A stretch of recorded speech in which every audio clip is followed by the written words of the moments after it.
Muối. Ở đây. Muối vậy. Đây bò này cái nó thấy chả lanh muối mà đào tay nhà bò kia. Chạy bà chả lanh nhau mà. Chả lanh pray không pray. Pray không pray. Chả lanh không chả lanh bà. Pray mà nó xung lôi mà. Ơi, chạy chạy đi không? Cái clip nó ngay cái dở này dở. Mình làm cái kia, mình làm cái Phải chết là bán chắc mà đi. Bay nhau, bay nhau. Lên mà bay nhau. Không rồi. Mày. Bay này.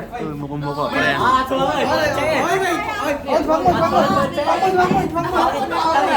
Ôi,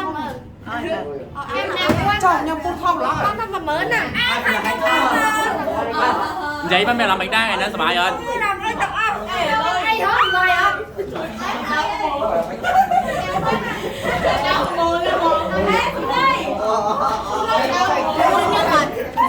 Đó, đấy không? Phải không? Rồi đi chicken rồi. Đó, đấy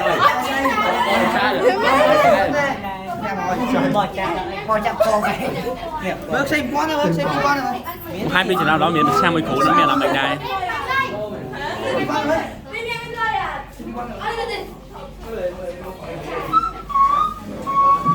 Một điệp sao rồi thôi. Sao?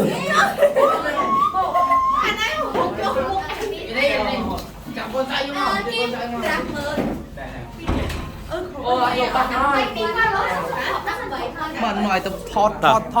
Thế đã cái muối bí vậy. Đam à? Nói tao thọt. Tao mở nó khổ phải ảo rồi.